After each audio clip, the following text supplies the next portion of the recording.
Ok, pues muy buenas noches. Perdón por el ruido. Quisiéramos agradecerles a todos y a todas de que estén el día de hoy acompañándonos al inicio de nuestro curso de valoración de riesgo de violencia. Y antes de presentarles a nuestro docente que iba a ser encargado de este curso, que nos van a impartir sus conocimientos, este curso es teórico práctico, entonces para quienes se quieran inscribir aún lo pueden realizar.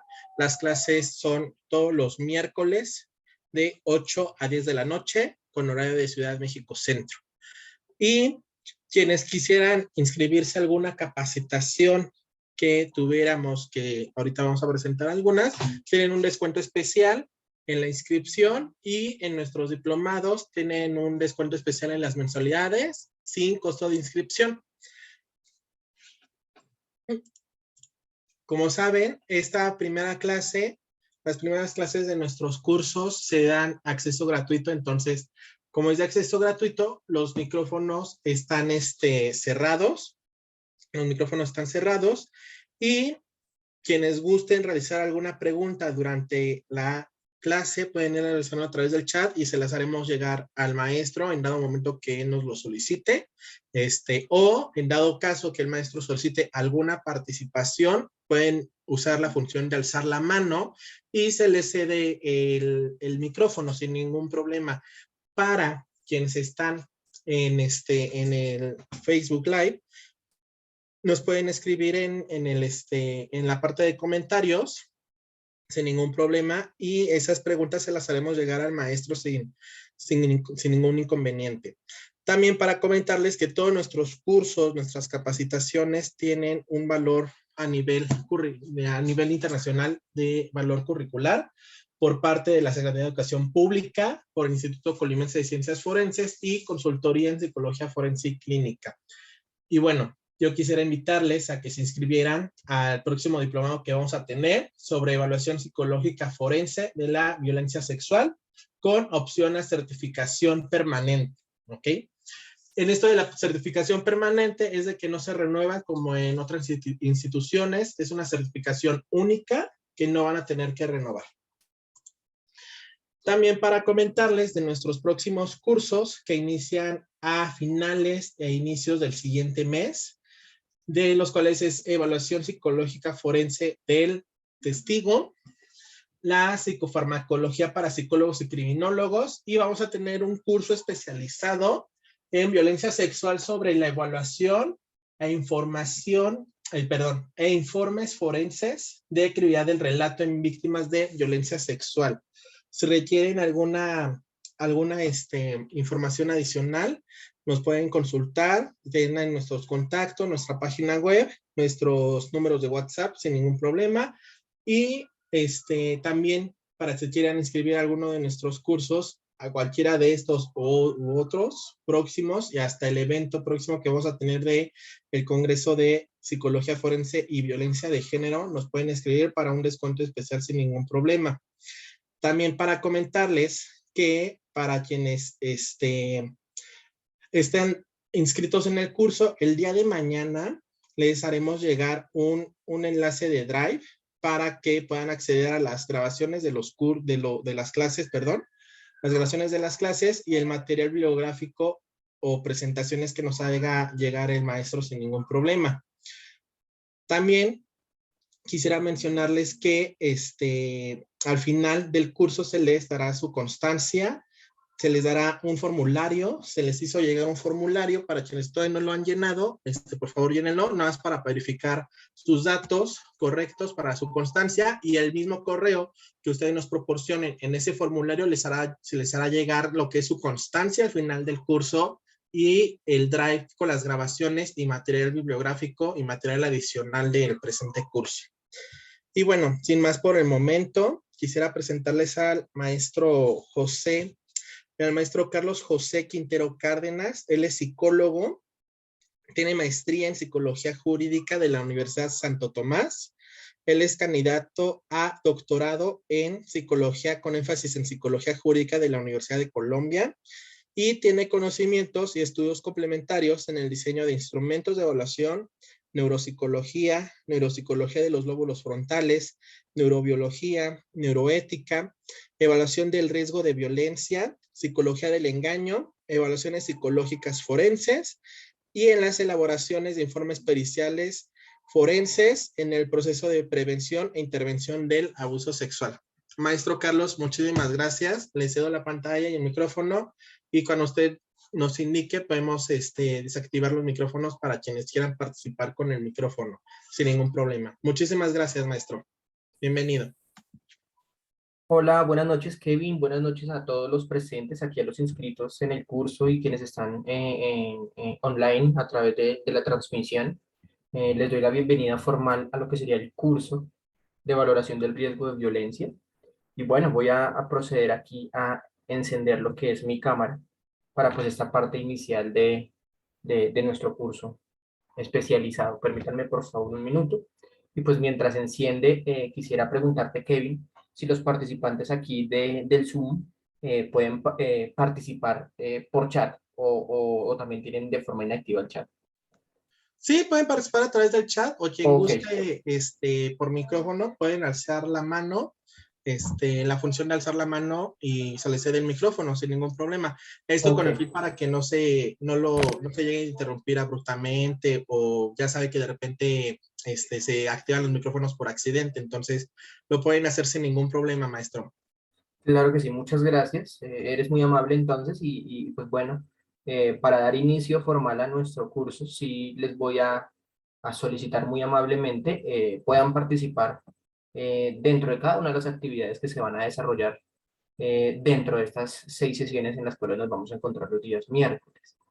Al ser un curso teórico-práctico, efectivamente pues habrán algunas actividades que serán de indispensable participación por parte de cada uno de los inscritos, en donde pues vamos a ejecutar actividades propias de valoración, en donde vamos a mirar qué instrumentos se utilizan y aspectos relacionados. Entonces, será un gusto poder contar con la participación de cada uno de ustedes e inclusive en esta sesión que es la introductoria, en donde pues será interesante también conocer las ubicaciones y las localizaciones actuales de nuestros participantes, que seguramente pueden ser muy diversas.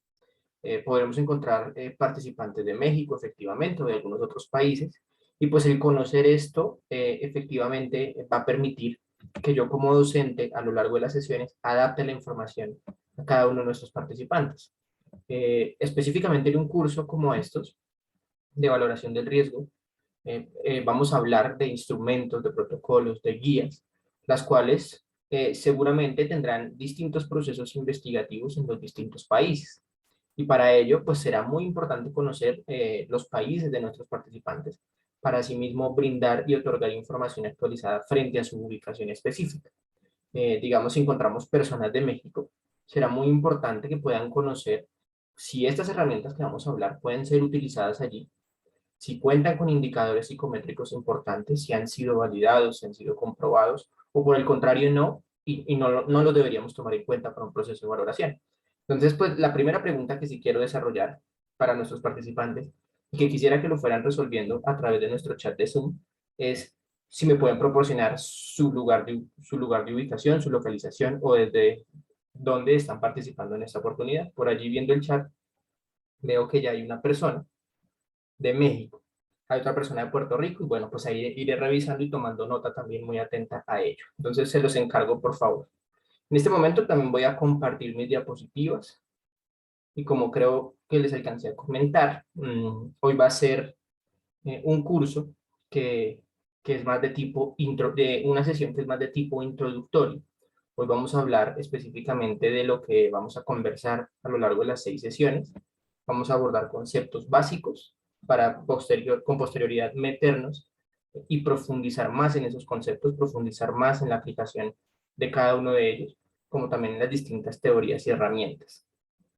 Eso es lo que vamos a hacer. Entonces, primero vamos a comentar muy brevemente lo que el curso incluye como prontuario propio.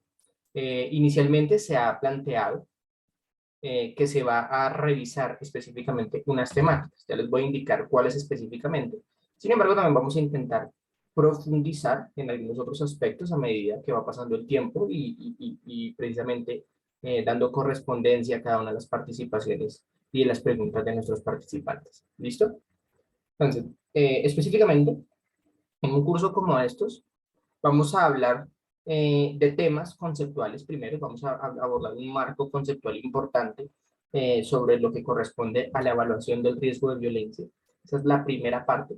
Teniendo una vez los conceptos claros y todo el marco conceptual claro, que es la base fundamental para ir sin meternos en la parte aplicada, pues procederemos a lo que serían los modelos históricos, como también modelos teóricos de la evaluación del riesgo. Primero entonces será un marco conceptual, luego procederemos a un marco teórico, donde incluiremos las principales teorías de la evaluación del riesgo, que son teorías claramente muy cercanas a multiciencias, como lo es la criminología, la victimología, o también a áreas específicas de las ciencias sociales. Una vez abordamos estos modelos teóricos, vamos también a conversar acerca de cuáles son los más vigentes, cuáles son los que más se han utilizado, cuáles son sus posibles diferencias, sus potencialidades, sus limitaciones también, y por qué no hablar también de si podría haber la construcción de teorías adicionales a través de esas limitaciones de estas teorías que encontramos actualmente. Después de eso, ya abordando ese marco teórico, nos vamos a un marco contextual, donde precisamente vamos a hablar del contexto. ¿Cómo está la evaluación del riesgo en los países de cada uno de nuestros participantes? Por eso mismo también les solicito lo de indicarme el país de ubicación. En mi oportunidad estoy en Colombia, también hablaremos de Colombia, pero hablaremos de los países que ustedes pues me proporcionen. Por eso mismo la importancia de adaptar cada uno de los contenidos. Por aquí veo una manito levantada de Kevin. Sí, maestro, perdón. Es que no sé Cuéntame. si compartió su pantalla. Es que no, me están comentando que no se ve. Por ahora no lo he compartido, pero ya Ah, la ok. comparto. Ah, ok, Dale, gracias. Pero disculpe, maestro. tranquilo, no te preocupes. Entonces, eso vamos a abordar entonces el marco contextual, cuál es el estado actual de la temática en nuestros países, qué se ha hecho, si se utiliza, no se utiliza, si es relevante o no relevante, de acuerdo a la literatura especializada. Y pues procederíamos ya después con un marco de tipo empírico, que precisamente hará referencia a todo lo que corresponde con las investigaciones que se han desarrollado en cada uno de nuestros países. Aquí daremos una especial importancia a lo que es América Latina, pero también hablaremos de Norteamérica, hablaremos de Canadá, hablaremos de Estados Unidos, hablaremos incluso de Europa, o también la conexión importante entre Iberoamérica. Hablaremos de países como España, que es una de nuestras principales conexiones con Europa frente a la evaluación del riesgo. Vamos a hablar investigativamente y en términos empíricos qué es lo que existe y qué investigaciones han surgido. Frente a esto, le hallamos importancia porque, de acuerdo a las investigaciones, pues nosotros desarrollamos nuestra actividad profesional. De acuerdo a eso, también hay aspectos importantes, y es que debemos reconocer que como psicólogos o como profesionales ajustados a las ciencias criminológicas o a la criminología, y que nos interesa esto de la valoración o evaluación del riesgo, pues debemos hacer prácticas basadas en la evidencia. Como debemos basarnos en la evidencia y somos ciencia, tenemos que ajustarnos precisamente a ese marco empírico suficiente que existe en la actualidad. Entonces vamos a hablar de ese marco empírico, vamos a hablar de qué investigaciones existen, qué es lo que falta en nuestros países latinoamericanos, y pues bueno, vamos a generar algún tipo de controversia al respecto. Frente a ello, habrán investigaciones muy propias a nivel psicométrico, en donde podemos ver validaciones de instrumentos que nos indican cuáles pueden ser importantes en su aplicación, pero también encontraremos seguramente investigaciones de orden empírico, con población propia, con población forense, que nos indican que de pronto una herramienta no sea muy estable en nuestro país. Y pues con eso también estamos ayudando y demostrando cuáles son las más viables y cuáles no. Bueno, eso sería frente al marco empírico. Dentro de estas investigaciones seguramente encontraremos de distintos tipos, encontraremos investigaciones de tipo empírico, de tipo teórico, revisiones sistemáticas, metaanálisis y cuestiones asociadas, y vamos a empezar a mirar incluso términos como validez predictiva y algunos otros asociados precisamente a estos instrumentos. Ya una vez hemos abordado esto, pasaremos a la parte que tiene que ver específicamente con los instrumentos de evaluación, los instrumentos de valoración. Aquí hablando ya de eso, hemos entonces ya agotado lo que son estas investigaciones que hay actualmente, que nos dicen las revistas de alto impacto, las investigaciones más potentes, de mejor índice de citación, como también de un mayor nivel de publicación. Y de acuerdo a eso, vamos a elegir nosotros en conjunto cuáles son los instrumentos que se podrían utilizar en nuestros países. Hablamos de países como lo han escrito por aquí: México, Perú, Puerto Rico, Bolivia. Bueno, vamos a mirar específicamente cuáles podrían servir. Una vez agotemos ese marco empírico y elijamos cuáles son los instrumentos que sirven de acuerdo a esa evidencia científica, pues los vamos a abordar. Y los vamos a abordar de forma profunda, en donde precisamente vamos a mirar por qué se construyó ese instrumento, si hay alguna razón en específico, en qué momento histórico se construyó y qué relación tiene esto del momento histórico con su construcción. También vamos a ver sus bases teóricas y si tiene alguna relación con nuestros modelos teóricos que vamos a ver, y vamos a ver claramente sus propiedades psicométricas, que sería específicamente su capacidad técnica o su desempeño en cada uno de los procesos de valoración o de evaluación. Eso lo vamos a ver. Vamos a abordar instrumentos de valoración del riesgo de violencia general. Hablemos de un tipo de violencia de orden inespecífico, de violencia general, que precisamente se usan mucho en la actualidad. Y también nos vamos a proceder a lo que podrían ser instrumentos de valoración y de evaluación en la parte final, eh, específicamente en violencias de orden específico, valga aquí la redundancia. Hablemos de violencias como la violencia sexual, la violencia contra la pareja, e incluso también, ¿por qué no?, incursionar un poco en instrumentos de valoración del riesgo en contextos específicos. Hablemos de contextos penitenciarios, de contextos intramurales, o también de contextos forenses generales. Eso es lo que vamos a abordar en nuestro curso, pero claramente ustedes como participantes pueden desarrollar tras la marcha las preguntas a las que diere lugar. Una vez se desarrollen esas preguntas, seguramente pues podrán conducir cada uno de los contenidos teóricos a la apertura de otros nuevos. Por eso también les indico que pues será un curso flexible en donde se irá continuamente acomodando a este primer temario que les manifiesto, pero también a lo que tras la marcha continuemos conversando. Pues teniendo en cuenta que todo lo que tiene que ver con valoración del riesgo y evaluación del riesgo es una temática de amplia relevancia en la actualidad. Por aquí nos hablan también de Argentina. Bueno, estoy viendo que pues hay varios países que podríamos entonces tocar. Tenemos Perú, tenemos México, tenemos Bolivia, de Nueva York nos hablan aquí, Paraguay, y bueno, Puerto Rico, México. Bueno, ya estamos anotando entonces qué países encontramos por acá. Eso de forma inicial. Y como les decía, hoy vamos a empezar con lo conceptual. Seguramente, si ustedes han participado de las conferencias que se han desarrollado a través de la empresa de consultoría que actualmente nos convoca, pues se habrán dado cuenta que hemos conversado frente a estos temas, pero hay que dejar claridad en cada uno de ellos para podernos profundizar en lo que es más complejo. Esta será la base y como el rasero principal desde el cual vamos a partir para que todos tengamos un inicio muy homogéneo y con posterioridad profundicemos en la temática. Seguramente también de acuerdo a la diferenciación que tenemos en la población aquí de participantes, seguramente pues encontraremos que hay unas personas que pueden estar más especializadas que otros o pueden tener una profesión, una especialidad diferente al otro. Para ello, entonces, también vamos a intentar dejar una base conceptual homogénea para todos, desde la cual vamos a partir. Y con posterioridad, bueno, también será muy interesante conocer y aprender de los conocimientos de cada uno de nuestros participantes, integrándolos con los contenidos que vamos a estar abordando. Bien, por ahora entonces, eso a modo introductorio, quisiera que me comentaran por el chat si van teniendo alguna duda o si lo que he comentado hasta el momento queda claro. Mientras yo comparto aquí mis diapositivas. Voy a compartirlas en este preciso instante. Que son, pues, el inicio, como les decía, de la parte introductoria. Permítanme por acá, comparto.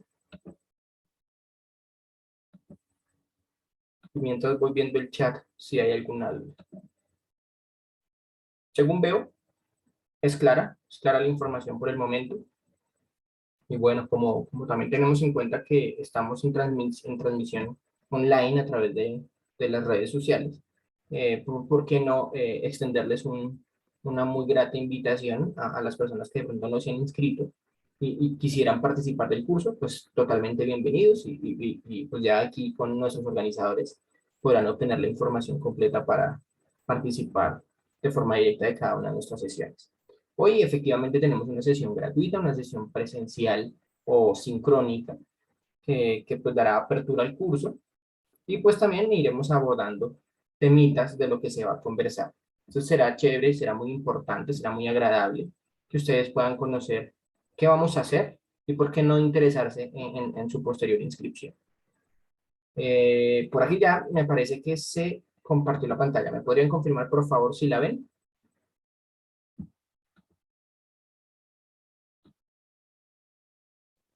Sí, maestro. Listo. Tenemos 35 participantes registrados aquí. Bueno, bien. Y también Maya y Silvia me confirman que está. Julibert también me confirma que las diapositivas aparecen. Listo. También Mari Carmen lo confirma. Entonces, bueno, aquí están mis diapositivas y podemos comenzar una vez, pues ya hablando de nuestro repertorio, de lo que vamos a hacer a lo largo del curso. Tradicionalmente acostumbro a apagar mi cámara para no saturar mucho el ancho de banda y que se pueda escuchar muy bien el audio, como también la transmisión y las diapositivas. Voy a proceder precisamente a realizarlo para que no haya ningún tipo de interferencia y se sature el ancho de banda. Eh, Listo. Y podemos comenzar específicamente. Como les decía, entonces vamos a hablar de valoración del riesgo de violencia. Y como siempre lo desarrollo y como suelo hacerlo, se darán cuenta que en este curso hay un muy fuerte componente conceptual, en términos en que es importante que nosotros los profesionales que ingresamos a esta ciencia podamos conocer qué es lo que hacemos. Aparte de la actividad técnica, que sería hacer las cosas, sepamos no solamente cómo hacerlo, sino qué está detrás de ese cómo hacerlo. Por eso, pues encontrarán un fuerte componente conceptual a medida que va pasando pues, el tiempo. Vamos a hablar de valoración del riesgo de violencia, tradicionalmente se menciona así. Sin embargo, empiecen ya a generarse una duda en este preciso momento y es, ¿realmente lo debemos llamar valoración del riesgo de violencia o lo llamamos evaluación del riesgo de violencia? ¿Será que valoración es distinto a evaluación? ¿Son procesos diferentes? ¿Son lo mismo? ¿Uno se incluye en el otro? ¿O cómo sería esto? Quiero dejar esa primera duda que vamos a resolver tras la marcha, pero para que lo vayamos problematizando y si pueden ir participando a través del chat, sería demasiado interesante. Dejemos una primera pregunta y es, ¿valoración es lo mismo que evaluación? Una primera pregunta para que la empecemos a problematizar según nuestro título del curso. Pero se titula Valoración del riesgo de violencia. Cuando hablo precisamente de valoración del riesgo de violencia, siempre inicio con un caso que es muy famoso y nos da como la posibilidad de conocer por qué un tema de estos debería ser abordado. Y quiero empezar con ese caso. De pronto algunos ya lo habrán escuchado, otros no, pero quiero que lo contemplemos en esta oportunidad también. Y es el famoso caso Texas. No sé si lo habrán escuchado, pero vamos a comentarlo. Y en esta oportunidad, en el caso Texas, específicamente en Estados Unidos, ya que tenemos aquí una persona cercana en Estados Unidos, también en Nueva York, de pronto lo haya escuchado. El caso Texas tiene algo muy importante a conversarse aquí. Y es, en Estados Unidos había un procesado, había una persona que estaba siendo condenada porque, bueno, iba a ser condenada, iba a ser procesada por la comisión de un delito, específicamente un homicidio. Aquí en este momento, el juez entra en controversia y dice como necesito saber si esta persona que queremos condenar, queremos procesar, realmente se puede considerar un problema para la sociedad. Y si es así, pues vamos a emitir algún tipo de sentencia condenatoria que permita entonces una sanción por lo que hizo, porque pues debemos hacer algo. Se supone que así debería ser la justicia y garantizarla. Para ello el juez reconoce primero que hay algo muy importante aquí, y es que él necesita apoyarse de ciencias auxiliares que le permitan conocer esa información. El juez recuerda que su labor es precisamente de la justicia, como profesional de la abogacía, garantizar y administrar justicia, pero también requiere de profesionales anexos que le permitan conocer más información sobre el procesado, la persona que está siendo procesada allí. El juez específicamente solicita entonces la participación de un psiquiatra, que será entonces la persona a quien le va a intentar eh, proponer una duda y él pues muy amablemente resolvería. Entonces miren cuál sería la duda. La duda que le propone es esta. Y le dice, señor psiquiatra, indíqueme por favor si este señor tiene probabilidad de cometer actos de violencia que lo vinculen con ser un peligro para la sociedad. Esa es la pregunta que le hace el juez. Ustedes se darán cuenta que esta pregunta eh, se hace muy frecuentemente en nuestros países, porque las medidas de tipo intramural, ya sea de orden preventivo o ya con algún tipo de sentencia o condena, pues se da en función de eso, si se considera o no un peligro para la sociedad procesada. El juez efectivamente le solicita eso a un psiquiatra, como pasa en Colombia muchas veces, el psiquiatra también se le consulta para ello. Yo creo que en otros países también. Y le pregunta, sí, cuénteme por favor, señor psiquiatra, si este procesado tiene o no la probabilidad de cometer actos de violencia que lo vinculen con ser un peligro para la sociedad. El psiquiatra efectivamente entonces va a desarrollar su metodología, va a desarrollar sus herramientas de evaluación, que ya saben ustedes, pueden ser también variadas y diversas en función de nosotros como psicólogos, o diferimos en algunos procesos metodológicos, y pues el psiquiatra procede.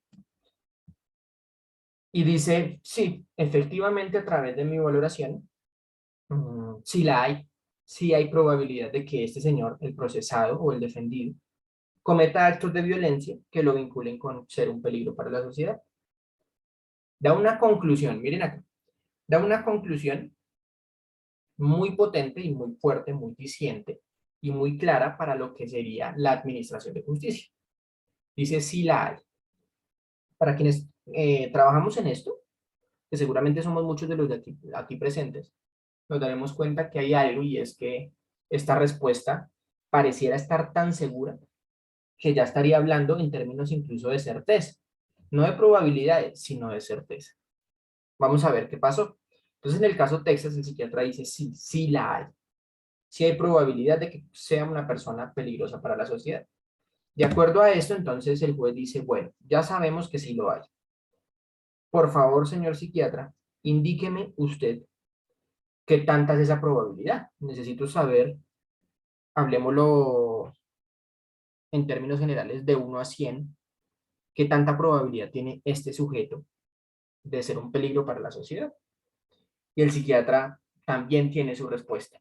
Y miren qué es lo que dice el psiquiatra. Dice, es un 100%. Con esto, confirmamos lo que les decía ahorita. El psiquiatra está hablando con certeza. Y dice, listo. Tiene un 100% de probabilidad de emitir conductas violentas o un 100% de probabilidad de emitir un comportamiento que lo haga peligroso para la sociedad. De acuerdo a esto, pues específicamente miren cómo está el procesado. El procesado sí, ya está en un momento de angustia tal que pues podría incluso llorar, podríamos decirlo así. Pero ya está prácticamente perdido. ¿Por qué? Porque el juez toma una decisión específicamente en función de esta conclusión del psiquiatra. En este caso, el juez toma la decisión y dice, vámonos a una sentencia a muerte.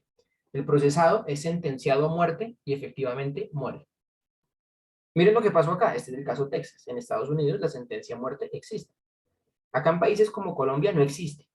pero de pronto la sentencia podría haber sido muy alta. Hablemos de unos 50, unos 60 años de prisión. Pero allá en Estados Unidos, la decisión fue esta.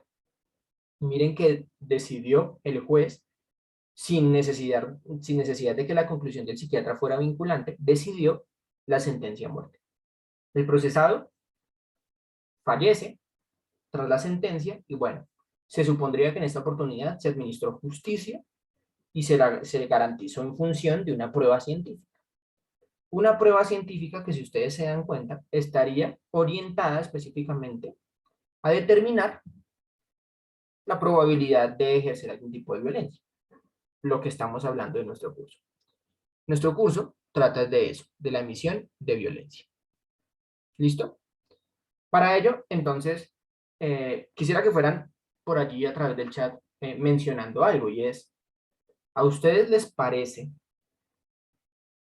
posible, desde la percepción de ustedes, les parece posible que nosotros, los profesionales de la salud mental, podamos llegar a una conclusión en la cual hablemos de un 100%?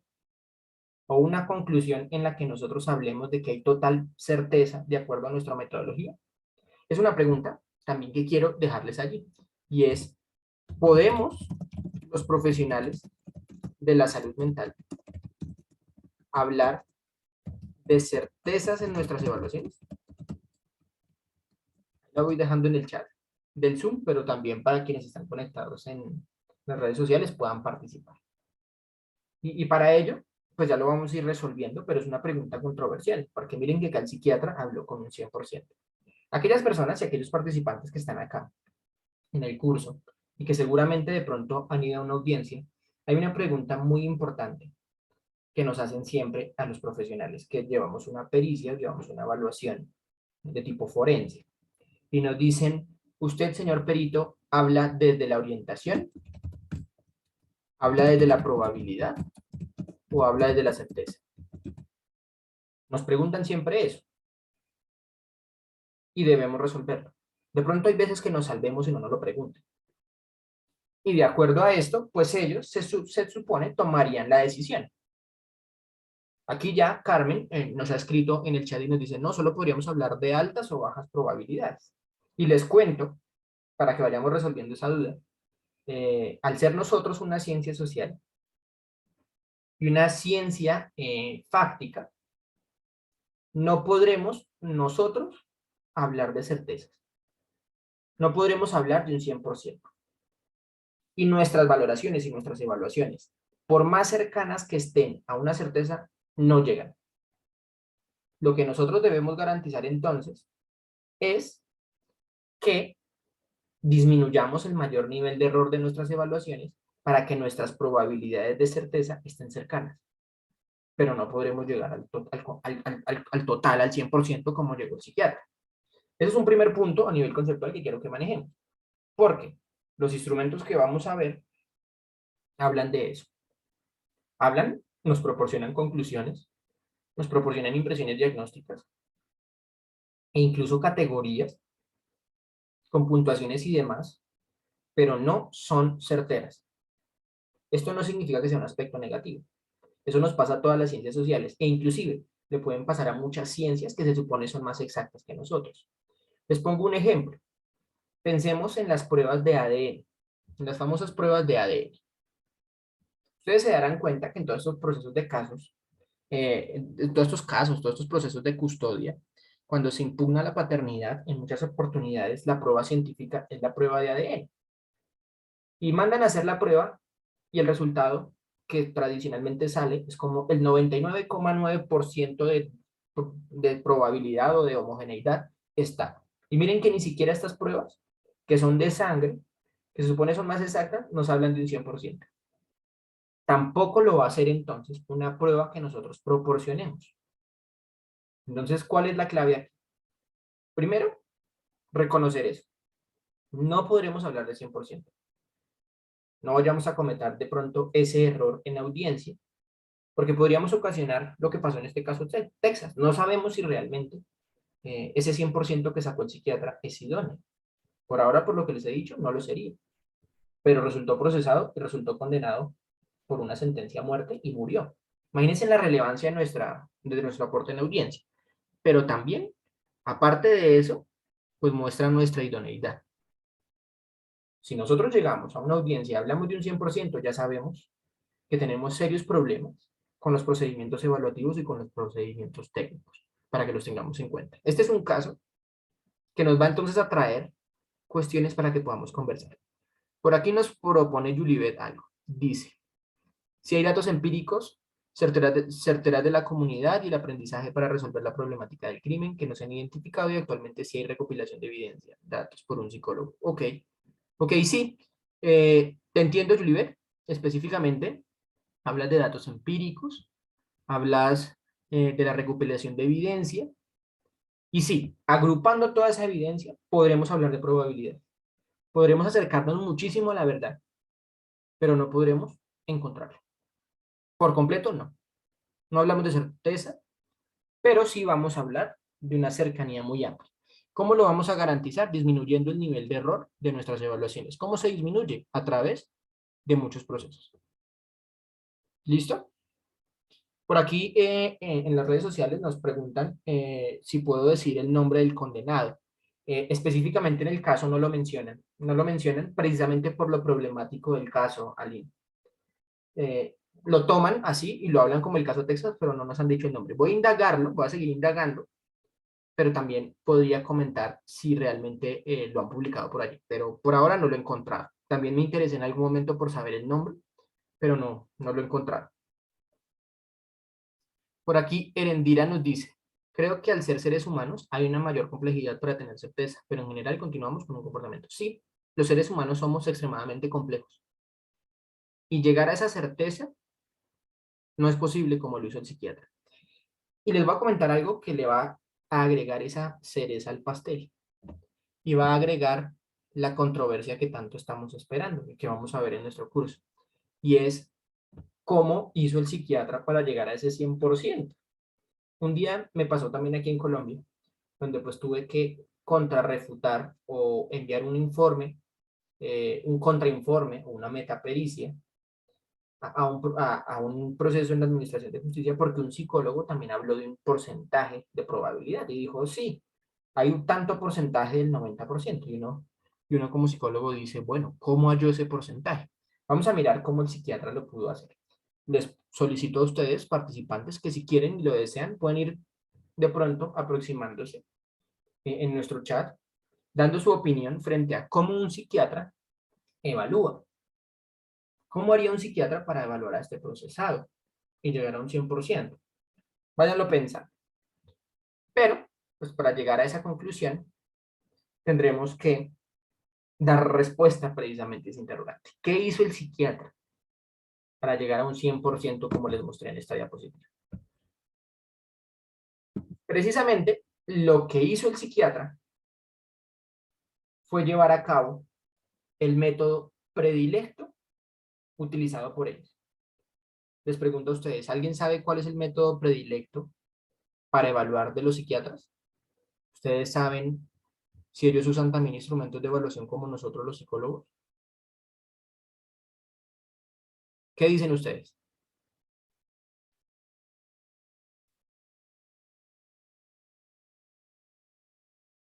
Bueno, mientras lo van pensando, que sería una pregunta muy, muy útil para saber, digamos, la diferenciación entre la psiquiatría y la psicología a niveles técnicos. Ah, bueno, por acá nos ha escrito Eliana y Carmen, como también Francis del Real. Nos dicen, solo entrevistan. Eliana nos dice entrevista y Carmen nos dice el examen mental que podría retomarse precisamente también a través de la entrevista. Y nos confirman que no aplican instrumentos. Erendira nos habla también de un posible escaneo del cerebro. Bueno, cuando el psiquiatra de pronto, desde su ciencia médica, está muy vinculado con la neurología, podría hacerlo. Sin embargo, no es usual. No es usual no porque no se pueda, sino también porque el hecho de escanear el cerebro también es altamente costoso, ¿no? Pues bueno, no es muy usual. Específicamente, de acuerdo a lo que han comentado y demás, les cuento que en este caso lo que pasó fue lo siguiente. El psiquiatra desarrolló una entrevista. Una entrevista en la cual entrevistó al procesado, recolectó una información y llegó a una conclusión. Esa fue la metodología. Ahora surge otra pregunta y es una entrevista, la cual es una herramienta buenísima porque la usamos nosotros los psicólogos también a todo momento. Les pregunto, ¿una entrevista será suficiente para poder hallar un número con un 100% o será suficiente para llegar a una conclusión tan fuerte? No estoy desmeritando la entrevista porque es una de nuestras herramientas principales, pero ¿será suficiente para hacer esto? Por aquí Maya nos dice que no, y yo estoy de acuerdo contigo. Francis del Real también está de acuerdo y encontramos homogeneidad en que no es suficiente. Por ello, vamos a hablar a lo largo de este curso qué debería ser suficiente para poder llegar a una conclusión del nivel de riesgo de violencia de una persona. ¿Por qué? Porque no es desconocido también que en nuestros países están llegando informes de evaluación del riesgo donde solo hay entrevistas. Pero ¿quién le dice al juez que eso está mal? Si se supone que el psiquiatra de este caso era el experto. El juez, desde su actividad como profesional de la abogacía, pues cree en la prueba científica. Se supone que fue la que transmitió la psiquiatría, el psiquiatra. Pero nosotros mismos, aparte de garantizar que debe ser científico, también debemos aportar algo. Qué chévere que en este caso, Texas, hubiera en la parte del procesado, en la parte de la defensa, otro profesional que enviara un informe y dijera, efectivamente, esa prueba que aporta la fiscalía o que aporta la psiquiatría o el psiquiatra, no debería ser tomada en cuenta por su falta de tecnicidad, de cientificidad y demás aspectos. ¿Listo? Por ahora, nos metimos entonces en el problema de la valoración o evaluación del riesgo de violencia. No es tan sencillo, ya se van a dar cuenta. No es una actividad técnica que pueda desarrollar todas las personas, tampoco lo es. Efectivamente, ustedes ya ven acá un caso. Vamos a meternos entonces en qué corresponde esto. Por aquí nos dice Marisa Miranda, ¿evalúan la salud mental o con resonancias? Tradicionalmente los psiquiatras se van a la salud mental.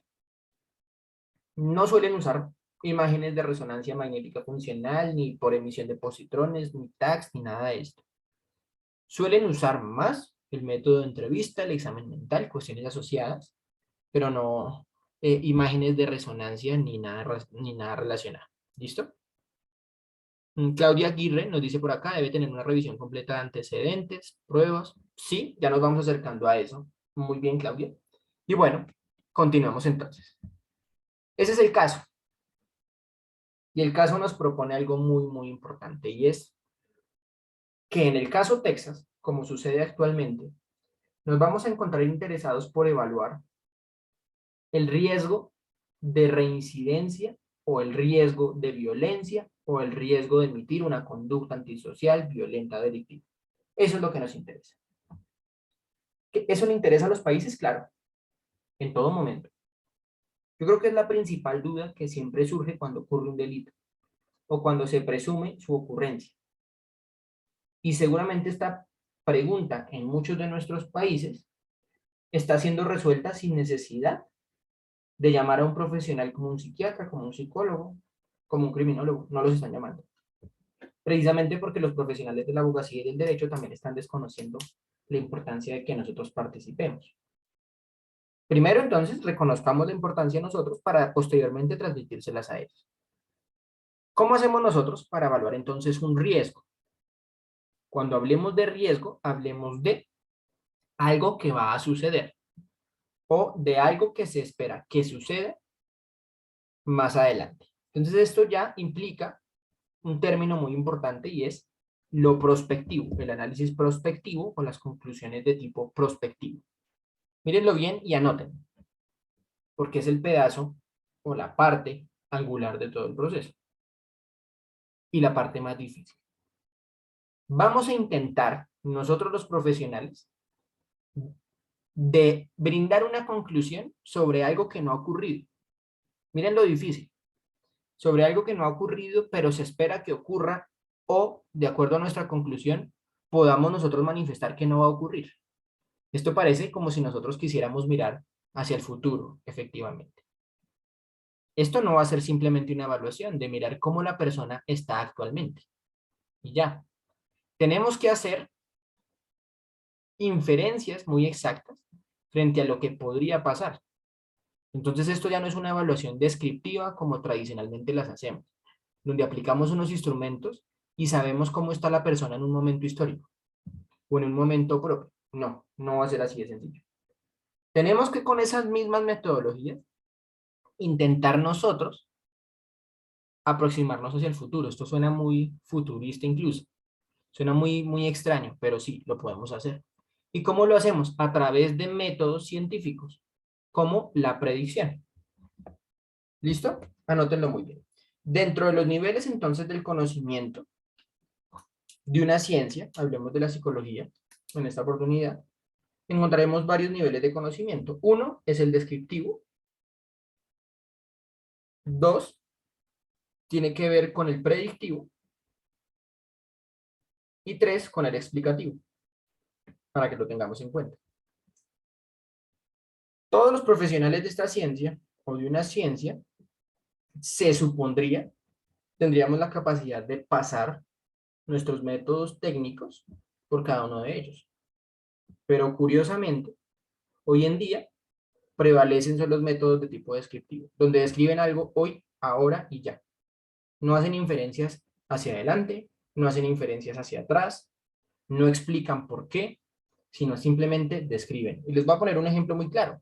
Yo creo que algunos de los profesionales que están acá, pues yo creo que han desarrollado alguna actividad pericial, una actividad forense, y siempre nos preguntan lo mismo, como, ¿usted cree que este señor tiene un perfil de agresor sexual?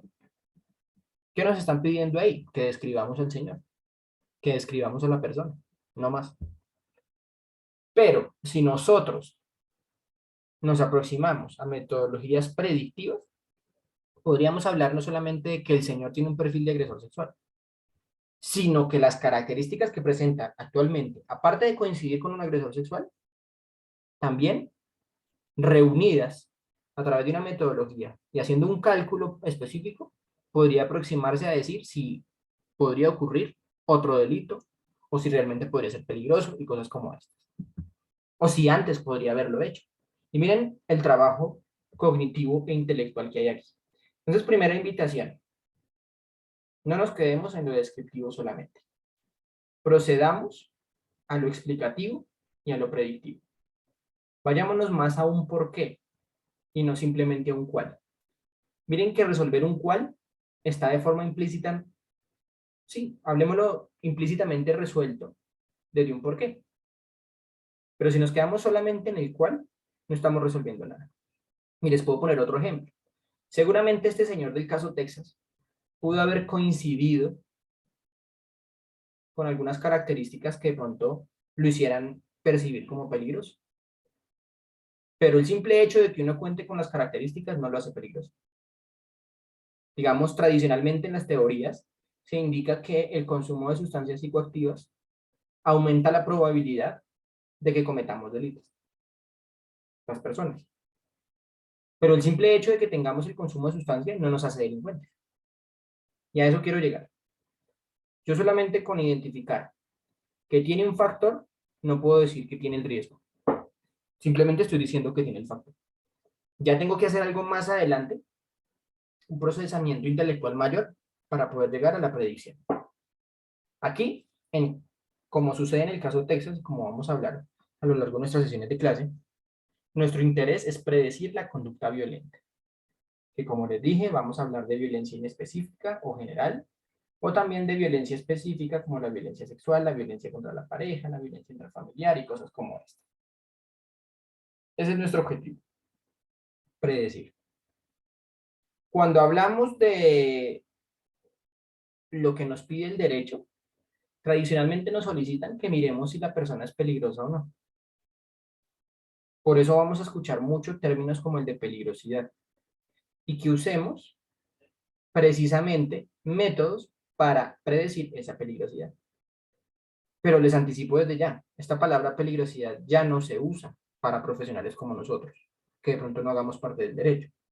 Nosotros hemos transformado esa palabra de peligrosidad a través de la ciencia y de los paradigmas distintos a un término como el siguiente, y es el riesgo de reincidencia o el riesgo de violencia. Entonces, cada vez que llegue un abogado y nos diga, por favor, evalúeme si este sujeto es peligroso o no, ya nosotros de forma inmediata vamos a saber que no vamos a evaluar peligrosidad. Esta categoría es incluso muy subjetiva al momento de percibirse.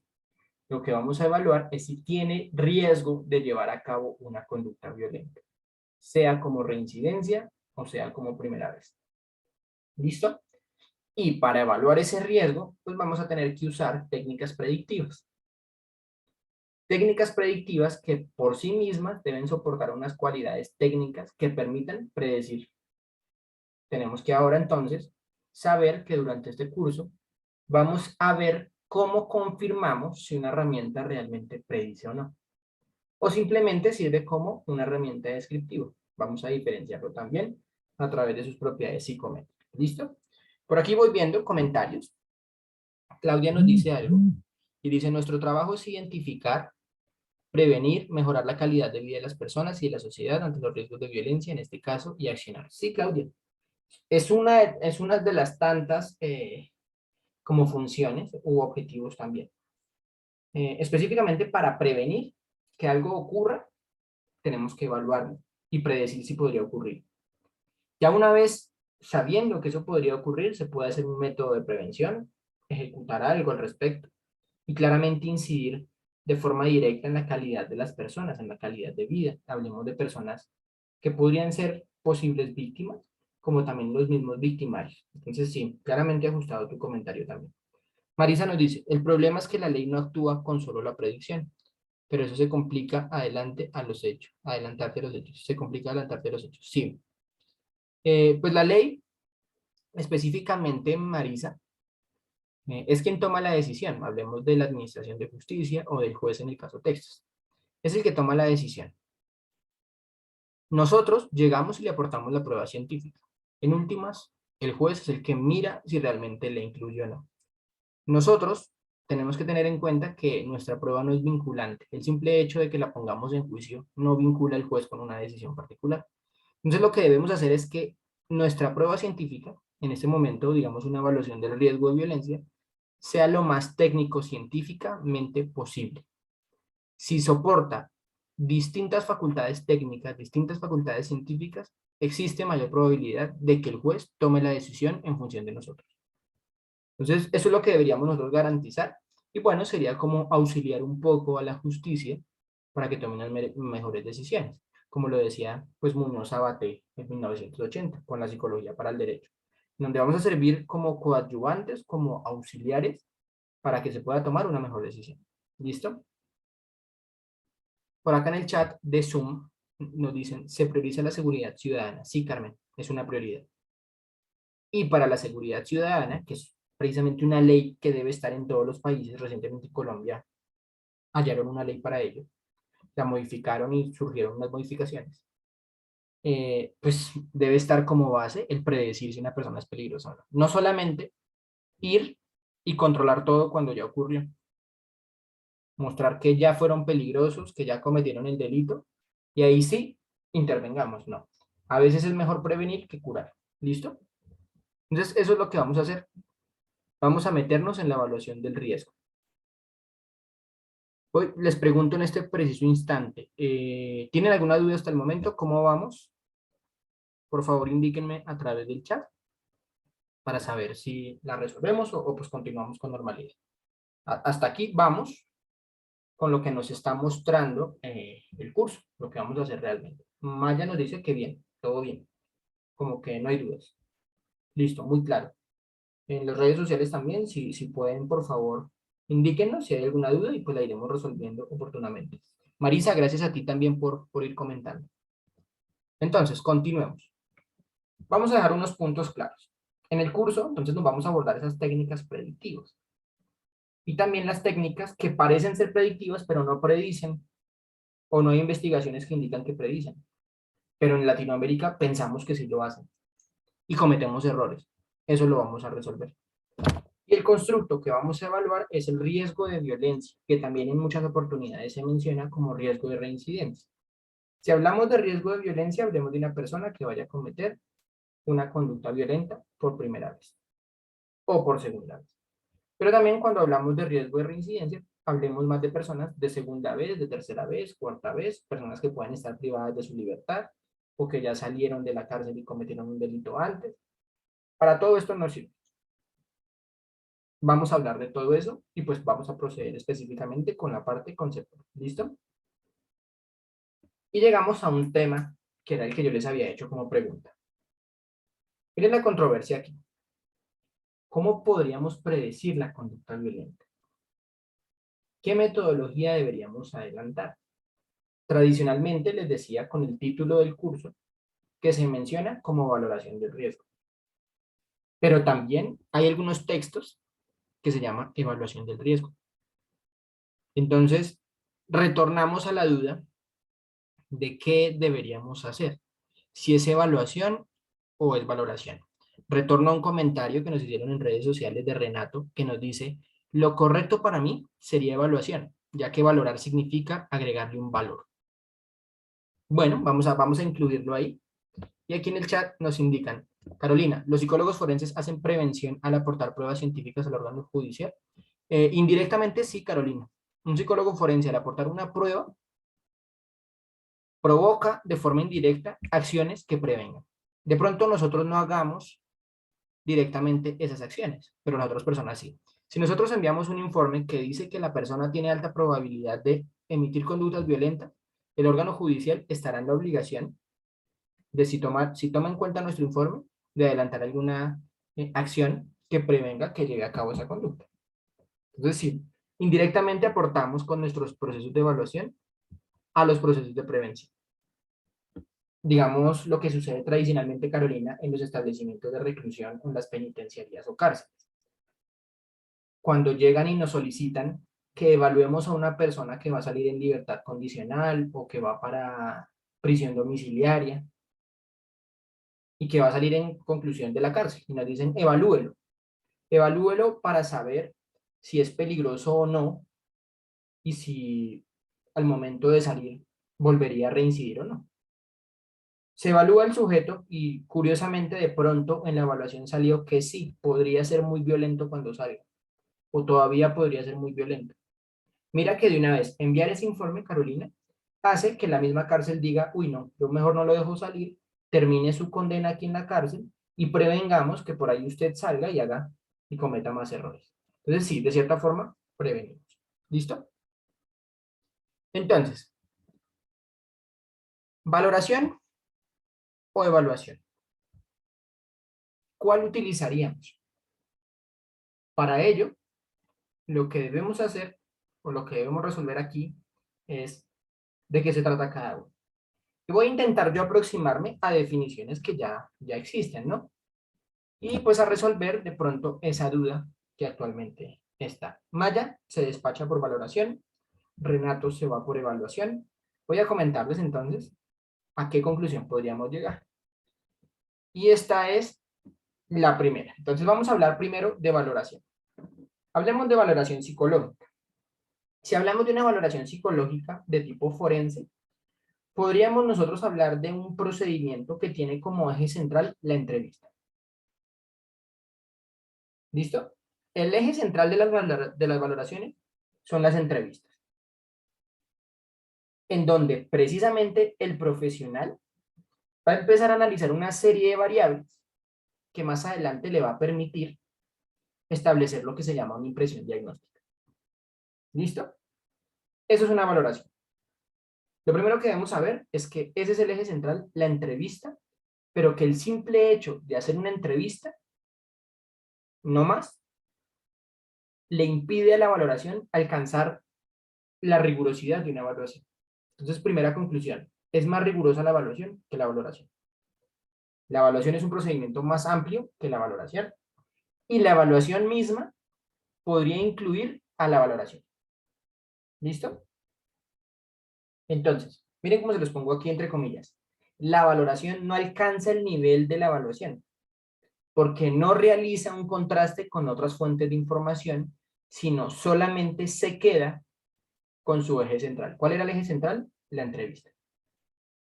Es decir, que la persona que vaya a hacer una valoración debe ser muy buena en entrevista. Aplica su metodología, analiza las distintas variables durante esa metodología y listo. Llega a lo que sería una impresión diagnóstica. Bien, eso es valoración. No contrasta con otras fuentes de información, no utiliza pruebas psicológicas, no analiza documentos, no desarrolla entrevistas colaterales, no hace observaciones, no hace nada de eso. Solamente una entrevista. Y a través de la entrevista, entonces, va a intentar determinar esa impresión diagnóstica a través de la información que recolecta sus órganos de los sentidos. Hablemos de la visión, del oído, de la audición, y ya, que son los principales canales de comunicación. ¿Listo? Esa es valoración. ¿Queda claro esto? ¿Me confirman, por favor? Si queda claro qué es, para que podamos pasar a evaluación.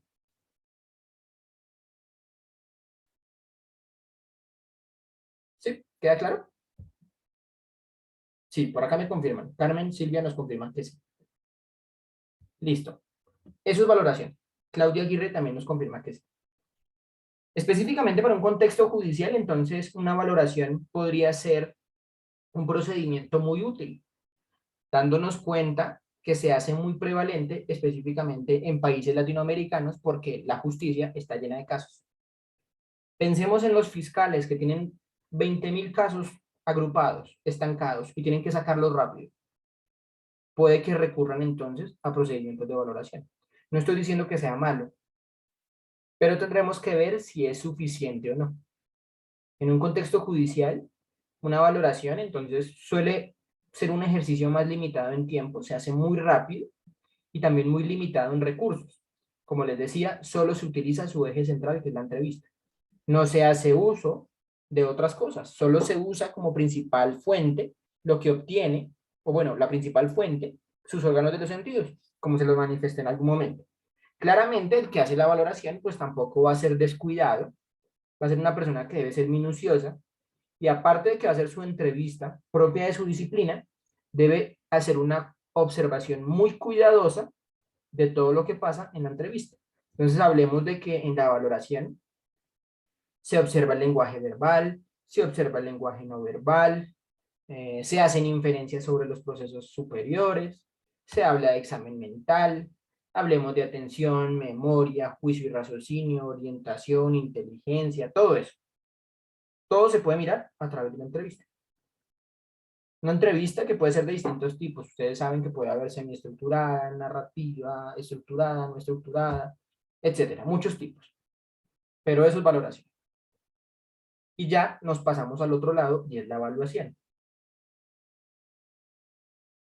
La evaluación es un proceso, como les muestro aquí, multifacético e interactivo, que si nos ponemos a verlo, es más fuerte, es más riguroso. ¿Listo? Y como es más riguroso, ya no es tan limitado en tiempo, se demora más y exige la utilización de más recursos. Recursos que permiten entonces el contraste de información que no tiene la valoración. Y como les decía ahorita, la evaluación misma incluye a la valoración. ¿Por qué? Porque en la evaluación también se aplican entrevistas. Quienes hemos hecho evaluaciones psicológicas lo reconocemos. ¿Listo? Entonces hagamos una primera claridad. Una valoración psicológico-forense no va a ser suficiente para emitir un diagnóstico o una conclusión certera. Nos va a permitir simplemente llegar a impresiones diagnósticas. Pero la evaluación psicológica, la evaluación sí no lo va a permitir. Porque como les muestro, es multifacético, es interactivo, tiene más metodología y tras su proceso, lo que nos permite es formular cosas, formular hipótesis, aspecto que también lo hace la valoración y se queda ahí. Pero en la evaluación formulamos hipótesis, las ponemos a prueba, intentamos comprobarla, mirar cuál descartamos, con cuál nos quedamos, y si tenemos que modificar las hipótesis tras la marcha, las modificamos. Pero miren que eso es un trabajo que realmente es muy científico. Exige entonces, aparte de aplicar la entrevista, incluir otros métodos de información. Otros métodos de información que precisamente nos va a hacer integrar todo lo que obtengamos a través de esas diferentes fuentes. No solamente vamos a usar el protocolo de examen mental que damos en la entrevista, vamos a usar entrevistas con otras personas, vamos a usar pruebas psicológicas y muchas cosas más. ¿Listo? ¿Queda claro? La diferencia entre ambos, la evaluación puede incluir incluso la valoración. Por eso es más riguroso. Por aquí Francis del Real en el chat nos dice, así es, no es malo, pero es insuficiente. Además, no es sustentable científicamente. Sí, puede que sea insuficiente. Y como te decía Francis y todos los que están aquí, nos permite llegar a impresiones diagnósticas, que es como una conclusión parcial, no la conclusión completa. La conclusión completa la puede hacer la evaluación. Ya no es una impresión diagnóstica, es un diagnóstico. ¿Listo? Entonces, mi pregunta para ustedes es, para saber si me siguen. El psiquiatra del caso Texas, ¿qué fue lo que hizo? ¿Una valoración o una evaluación? ¿Qué dicen ustedes?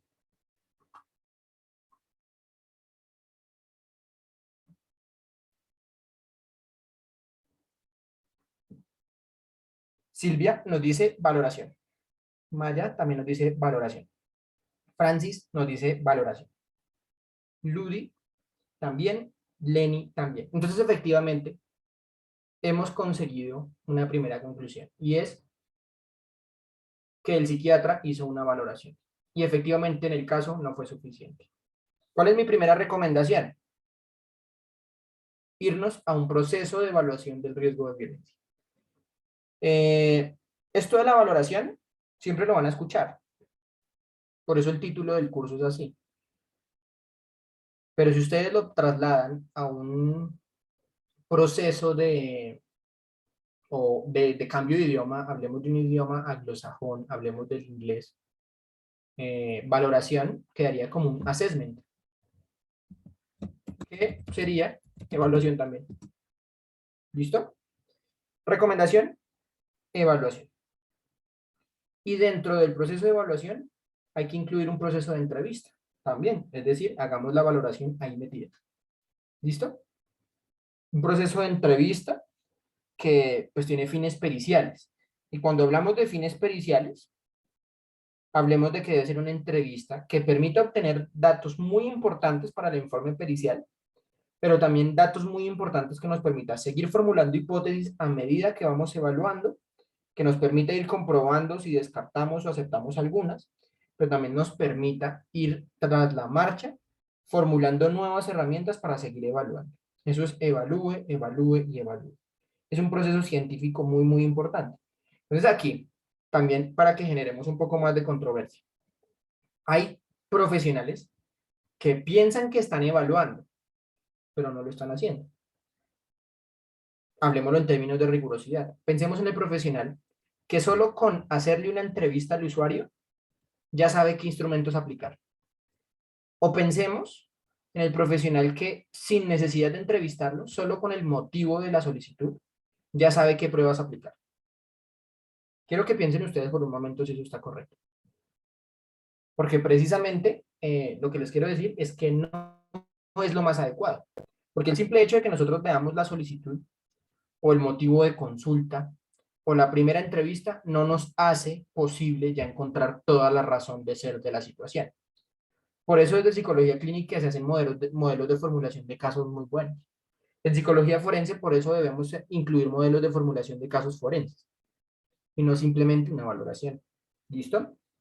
Debemos, tras la marcha y tras nuestras entrevistas, ir modificando también nuestras metodologías. No las vamos a tener antes. Lo vamos a hacer durante la marcha. ¿Listo? Ahí como recomendación. Bien. Por acá Josué nos dice, maestro, ¿podríamos usar como fuente de información las redes sociales del evaluado como parte de la evaluación? Se podría utilizar. Si hay algún tipo, Josué, de autorización en el proceso legal, se puede hacer. Hay incluso, hay incluso situaciones, yo me acuerdo de una pericial que desarrollé recientemente, en donde se hace inferencias precisamente de acuerdo a sus publicaciones, a, a la forma de redactar, a sus reacciones a cada una de sus publicaciones, el contenido de sus publicaciones. Precisamente en las autopsias psicológicas también se incluye información frente a eso, es una fuente colateral, podría servir siempre y cuando haya acceso a esa información y haya autorización. ¿Listo, Josué? Entonces sí, claro, se podría incluir. Y es incluso, bueno, hay algo que me ha causado mucha curiosidad recientemente y es que por por WhatsApp ustedes también podrían sacar inferencias muy extrañas, no en términos evaluativos, es más algo coloquial y muy tradicional, que si ustedes se ponen a mirar el chat, se ponen a mirar su WhatsApp y miran cuáles son los emojis que ponen frecuentemente, incluso ustedes podrían decir, uy, pero he puesto unos como muy alegres recientemente, he puesto unos muy tristes recientemente, incluso uno puede hacer inferencias sobre su estado de ánimo simplemente con eso, porque obviamente en procesos de evaluación psicológica eso no se va a incluir, pero uno mirando, el ser humano siempre deja mucha evidencia comportamental en cada una de sus actividades. Entonces, las redes sociales también pueden dejar mucha impresión de nosotros, Josué. En términos criminológicos, también puede dejarse mucha evidencia para incluir en los procesos, hablemoslo, penales, cuando hay la presunción de la comisión de un delito. Bien, entonces continuemos. Acá Claudia nos dice, claro, todo lo que hacemos es una muestra de lo que somos. Exacto, Claudia, exacto. Entonces, ¿qué pasa con la valoración? No nos permite conclusiones completas, no nos permite diagnósticos, sí nos permite impresiones, lo cual no es certero completamente. Es un ejercicio más limitado en tiempo y en recursos, y como les pongo aquí al final, requiere de mucha prudencia. La evaluación también, pero la valoración en especial necesita de prudencia al momento de llegar a una conclusión. No podemos llegar con una valoración a una conclusión como la que llegó el psiquiatra del caso Texas. Debe ser cauteloso y prudente. Debemos entonces nosotros reconocer propiamente que debemos tener prudencia y mesura al momento de brindar nuestras apreciaciones. Por lo mismo, no tenemos todos los elementos para llegar a una conclusión certera o completa. ¿Listo? Y la evaluación, por su parte, permite llegar a las conclusiones, permite los diagnósticos, es más estructurada y más rigurosa. Por eso, ¿cuál será mi recomendación? Vámonos siempre a la evaluación, que incluye procesos de valoración. No nos dejemos llevar de pronto por la falta de tiempo. Hay muchos casos que tienen mucha celeridad y quienes están aquí presentes que de pronto hagan parte del Estado y sean peritos para el Estado de sus países, se darán cuenta que tienen muchos casos represados, llegan muchos a la vez y muchas veces los recursos y el tiempo son limitados. Siempre intentemos que se cumpla con los requerimientos de la evaluación para que nuestras conclusiones no estén tan limitadas. Si en llegado caso hacemos una valoración, seamos sinceros y pongamos nuestras limitaciones. Sepamos que nuestras conclusiones no deben ser certeras y requieren de un mayor contraste de información y que simplemente son impresiones, que por eso necesitamos más evaluación. ¿Listo? Entonces, ¿cómo predecir la conducta violenta? Sugiero la evaluación.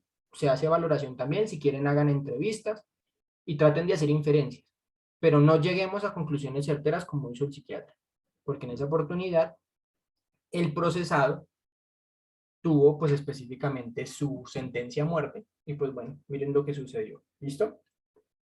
¿Cómo predecir la conducta violenta? Ahora vamos a una siguiente diapositiva para que avancemos en lo conceptual. ¿Qué es evaluación del riesgo? Miren lo que nos pone aquí Skin y Monaghan. Nos dicen, evaluación del riesgo es el proceso de utilizar factores de riesgo para estimar la probabilidad de que ocurra un resultado en una población. Acá les estoy poniendo evaluación de riesgo general, no de violencia ni nada, cualquier riesgo. Riesgo de que se caiga, riesgo de que se pegue, se golpee, riesgo de que se duerma, cualquier riesgo. Con esto les estoy mostrando que lo que se va a hacer es acumular los factores de riesgo para eso que vamos a predecir, estimamos la probabilidad y brindamos la conclusión. Si hablamos del riesgo de sufrir gastritis, ustedes se darán cuenta que hay varios factores de riesgo. Que comer cosas muy picantes, que comer cosas muy ácidas, tomar bebidas negras. Esos son factores de riesgo. Todos los agrupamos y a medida que se presenten más, pues habrá mayor probabilidad y se empieza a estimar de una forma muy importante esa probabilidad. Lo mismo pasa con la evaluación del riesgo, de reincidencia o del riesgo de violencia. Se espera un resultado, ¿cuál es? Que llegue a la emisión de conducta violenta. ¿Qué debe reunirse para que una persona cometa delitos? ¿Cuáles son sus factores de riesgo? Los reunimos y los evaluamos. Por eso también hablamos de evaluación. No todos se evalúan a través de una entrevista. Les pregunto yo a ustedes, si nosotros llegamos, no sé si ustedes conocen el caso de Alfredo Garavito, yo creo que sí, muy famoso aquí en Colombia, pero en Latinoamérica. Váyanme confirmando si lo conocen, que es Luis Alfredo Garavito, el asesino y delincuente sexual más conocido aquí en Colombia de niños. Precisamente en Latinoamérica también, porque pues tuvo muchos delitos, muchas víctimas en otros países de la región andina, hablemos de Ecuador y bueno, Perú creo que también alcanzó. Y es muy famoso. Si yo llego a donde él está, a la cárcel de la Tramacúa, aquí en Valledupar, en Colombia, que es de máxima seguridad, y quiero evaluar si tiene mucho riesgo o poquito riesgo, o riesgo medio, digámoslo, de reincidir o de emitir nuevamente estos comportamientos. Y yo llego y le digo, señor Garavito, ¿usted consume sustancias? Adivinen qué me va a decir. O si le pregunto, señor Garavito, ¿usted todavía desea tener actividad sexual con niños? Adivinen qué me va a decir. Entonces miren que puede ser muy difícil objetivar variables simplemente a través de preguntas directas, porque ahí existe el fenómeno precisamente de demostrarse mejor de lo que es para poder salir. Obviamente nos va a decir que no. Ya hablamos de eso, Marco Antonio, de cómo se llega a medio, bajo o alto. Precisamente es uno de los objetivos que vamos a hacer a lo largo del curso. Pero para llegar a esa inferencia es más de esa acumulación de factores y mirar desde la teoría cuántos deberíamos tener o qué agrupación y qué peso le damos a ese factor. Entonces, eso va en función de esos factores, de qué tanto se presentan, cuántos están ausentes, si tienen factores de protección y cuál es el peso de cada uno de ellos. Así lo lograríamos, Marco Antonio, y que será, pues, específicamente uno de los objetivos de este curso. ¿Listo? Y sí, efectivamente, Garavito lo negaría todo. Por eso, vamos a requerir de fuentes distintas. Apliquémosle, no sé, un MMPI-2, en donde, no sé, en la escala de desviación psicopática, me salió muy alto. Y uno dice, uy, pues mentirosísimo el señor también puede ser. Y yo preguntándole directamente las cosas, pues voy a tener una información muy sesgada. O hablemos de su personalidad. Hay personas que han indicado que puede ser incluso psicópata. Hay un libro que se llama Laberintos Mentales de Garavito y se habla de eso, que puede ser psicópata. Imagínense nosotros preguntándole a una persona psicópata, que es la persona más mentirosa que hay en el planeta Tierra, y nosotros con una simple valoración saber si va a reincidir o no. Lo más seguro es que vamos a decir, no, pues de acuerdo a lo que indagamos y la información que me dio, pues él ya se resocializó y va a salir súper bien. No podemos correr ese riesgo, ¿listo? Vamos a reunir todos los factores de riesgo a través de múltiples herramientas y eso es evaluación. ¿Bien? Pasemos a la siguiente diapositiva. Aparte, entonces, aparte de reunir los factores, también debemos identificar algo, y es qué tanto esos factores aportan a la estimación. Entonces les pongo un ejemplo y quiero que me ayuden ahí participando ustedes. Volvamos al ejemplo de la gastritis. Volvamos al ejemplo de la gastritis. Factor de riesgo. Beber sí, líquidos o bebidas negras. Tomar bebidas negras. Ese es uno. El otro es el estrés. Tener estrés. El otro es comer comidas picantes. Muy picantes. Y consumir alimentos muy ácidos. y listo. Puse 4 factores de riesgo. Ya los identifiqué. Yo les dije que tenemos que identificar los factores de riesgo. Bebidas negras, estresarse, comidas picantes y comidas muy ácidas. El siguiente paso para que nosotros podamos estimar su riesgo es identificar cuál es el peso de cada uno de estos factores. ¿Qué tanto pesa cada uno y qué tanto aporta a la estimación? No simplemente mirar que estén, sino que teóricamente tendremos nosotros que aportarle a cada uno de estos factores un peso. ¿Quién nos dice, le pregunto a ustedes, quién nos dice cuál de estos 4 factores es más fuerte y es más débil? ¿O cuál puede ser más fuerte y más riesgoso que el otro? ¿Ustedes qué creen? ¿Quién nos podría decir eso para que una persona presente gastritis? ¿Qué se les ocurre? Exacto, Francis. La teoría. Muy bien. Y la teoría son las investigaciones. Por eso nosotros tendremos que reunirnos con esa evidencia científica, Francis, muy bien, que existe frente a la probabilidad de que se emita algo. Entonces seguramente los médicos, los gastroenterólogos, tendrán que hacer investigaciones en donde encuentren muchas personas con gastritis y se pongan a evaluar y miren qué fue lo que lo provocó. Pero también evaluarán muchas personas y le dicen, usted tiene la probabilidad de que le ocurra eso. Y eso nos pasa a nosotros. No podremos evaluar el riesgo sin recurrir a la evidencia científica que nos muestre cuáles son los factores de riesgo y qué tanto pesa cada uno. Entonces, yo le preguntaría de pronto a, no sé, a nuestro compañero, a nuestra compañera Eliana, que está por aquí en Zoom, o a Silvia. ¿Cuál de los factores que les mencioné les parece más fuerte? ¿El estrés o las bebidas negras para provocar gastritis? ¿Qué dicen ustedes dos, Silvia y Eliana? O también Francis por aquí en redes sociales. ¿Cuál te parece más fuerte? Eliana nos dice que el estrés. ¿Qué dicen los otros?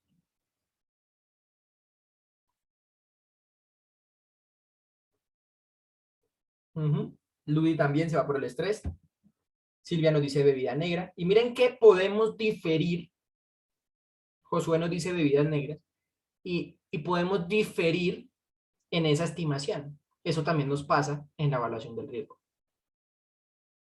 Por eso, más adelante se van a dar cuenta que aparte de que tengamos que recurrir a la evidencia científica, tenemos que recurrir al juicio clínico estructurado que nosotros tengamos, propio del caso.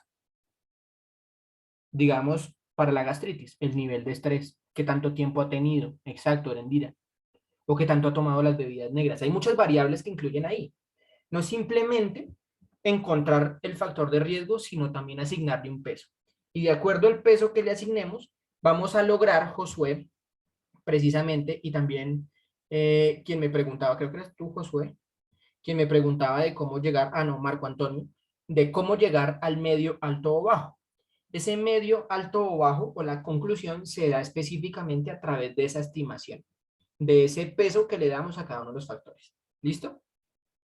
Pero también le sumamos de pronto a esto algo muy importante, y es que esta persona que estamos evaluando con gastritis, les voy a seguir con el ejemplo, practica yoga y hace ejercicio. ¿Ustedes qué creen? ¿Que el yoga y el ejercicio son factores de riesgo para la gastritis o los podríamos considerar como factores protectores? ¿Qué dicen ustedes?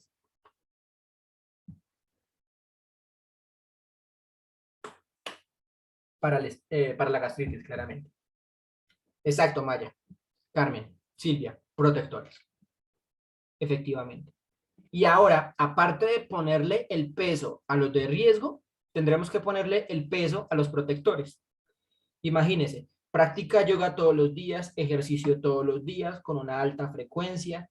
La yoga le ayuda a controlar el estrés, el ejercicio le ayuda a eliminar las toxinas de alimentos. Miren todo eso. Y entonces tendremos que darle también peso a los protectores. En la evaluación del riesgo de violencia es igual. Este ejemplo de la gastritis, que es un ejemplo muy médico, lo vamos a trasladar claramente a la evaluación del riesgo cuando empecemos a ver nuestras teorías. Vamos a ver cuáles son los factores y qué pesos les podemos dar. Pero por ahora es un ejemplo de la medicina que nos podría servir mucho. Bien, entonces, vamos a identificar los factores, pero ya después de eso vamos a estimarle el peso. ¿Cuánto pesa? Para ahí sí lograr determinar cuál es el factor de riesgo. Efectivamente, el psiquiatra del caso Texas no hizo eso. Entonces, imagínense la culpa que debe sentir ese juez al darse cuenta de pronto, pongámonos en situaciones ficticias, que digamos que el juez estuviera acá en este curso y dijera, uy, la embarré, mire lo que hice, sentencia a muerte, murió una persona y yo ni siquiera me di cuenta cómo era. Por eso estos cursos a veces es importante también que los hagan los profesionales del derecho y la abogacía, para que conozcan cuáles son las pruebas científicas que les están llegando. ¿Listo? Esa es la evaluación del riesgo. Entonces, empecemos con otras dos definiciones. Bueno, acá nos dice Francis, maestro, ¿hay algún modelo predictivo que nos muestre el peso que hay que asignar o es arbitrario de acuerdo al juicio y experiencia del perito? Bien. ¿Qué te puedo responder frente a eso, Francis? Ocurren las dos cosas. Hay modelos predictivos que le dan peso a los factores,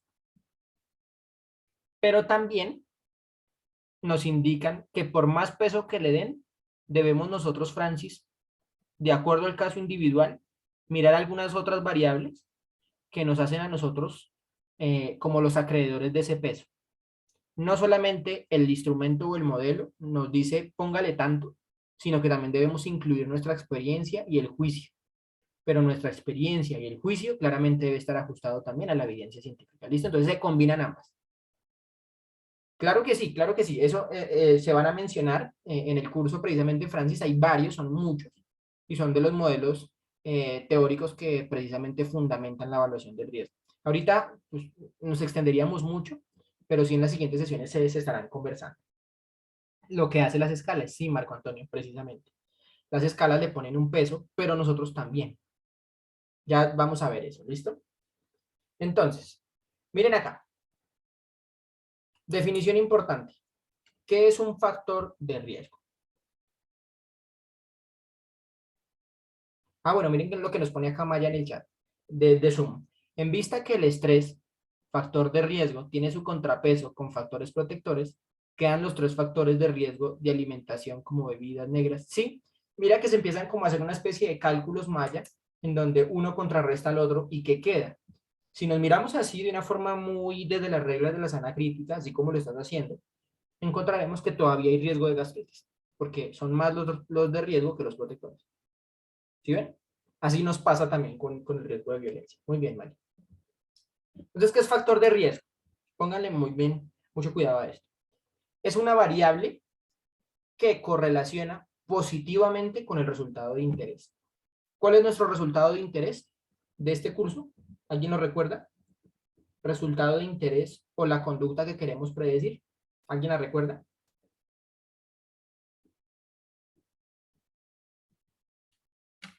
Para ver si me siguen. Por acá en el chat nos ponen violencia. Sí, el ejercicio de la violencia. Muy bien. Ese es nuestro resultado de interés. Cometer o hacer la conducta violenta. ¿Listo? Entonces, ¿qué quiere decir esto? Un factor de riesgo es una variable que correlaciona positivamente con eso. Entonces, un factor de riesgo de una persona que cometa una conducta violenta es un factor que se presenta en la misma vía con esto. Es decir, a mayor presencia del factor, mayor probabilidad de que se emita esa conducta violenta. Si nos vamos al ejemplo de la gastritis, que sería el resultado de interés, a mayor bebidas negras, mayor gastritis. A mayor comidas picantes, mayor gastritis. A mayor alimento muy ácido, mayor gastritis. A mayor estrés, mayor gastritis. Por eso es factor de riesgo. Van en la misma dirección. A menor bebida negra, menor probabilidad. Miren, van en la misma vía, por eso correlacionan positivamente y van en la misma dirección. ¿Sí queda claro? Váyanme confirmando, por favor, si ya queda claro que es factor de riesgo. Para que ahora sí pasemos a lo que sería un factor de protección, que precisamente, y de acuerdo a esta definición, es muy similar. Por acá me van confirmando, María me dice que está claro, listo. Y de acuerdo a esta misma definición, sería lo contrario. Un factor de protección es una variable que correlaciona negativamente con el resultado de interés. Cuando hablamos de correlación negativa, es porque una va para un lado y la otra para el otro lado. Si una aumenta, la otra disminuye. ¿Listo? Ejemplo con el resultado de interés de la gastritis. Si aumenta la yoga, aumenta la frecuencia de la yoga o aumenta la frecuencia del ejercicio, ¿qué va a pasar? Va a disminuir la probabilidad de que le dé gastritis. Según esto, ¿no? Claramente no soy médico, pero es para el ejemplo. ¿Listo? Correlacionan negativamente. Y ambos factores, tanto de riesgo y de protección, nosotros tenemos que encontrarlo. Y todos estos son los que están reportados en cada una de las teorías, que también las vamos a ver. ¿Listo? Continuemos. Ya que, pues bueno, el tiempo va avanzando y pues vamos a dejar unos 10 minuticos al final para resolver dudas que puedan surgir y pues podamos activar micrófonos también. Vámonos a aspectos generales que ustedes deben tener en cuenta, de acuerdo a lo que hemos comentado. Primero, mírenlo muy bien. Los factores de riesgo o de protección no implican relación causal. ¿Qué quiere decir eso? El simple hecho de que lo presente no ocasiona la consecuencia. Sigo con mi ejemplo de la gastritis. El simple hecho de que yo tome bebidas negras no me va a dar gastritis. No es la causa. Simplemente hablamos de que es algo que le aporta al riesgo, pero el simple hecho de tenerlo no lo provoca. O también pasa con los factores de protección. El simple hecho de que yo haga ejercicio todos los días no me quita la posibilidad de que me dé gastritis. ¿Sí me siguen? ¿Sí queda claro esto? Los factores de riesgo o de protección no implican relación causal, no son las causas, son simplemente factores de riesgo y factores de protección.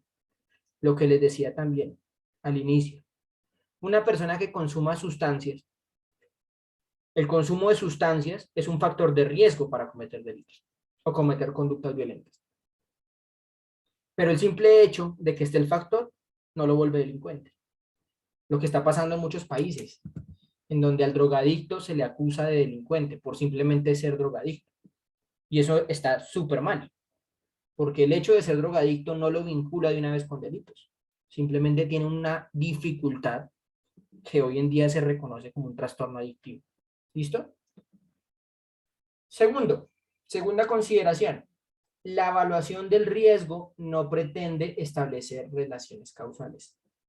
Es decir, cuando ustedes se aproximen a evaluar el riesgo de alguien, ustedes no están identificando las causas de nada.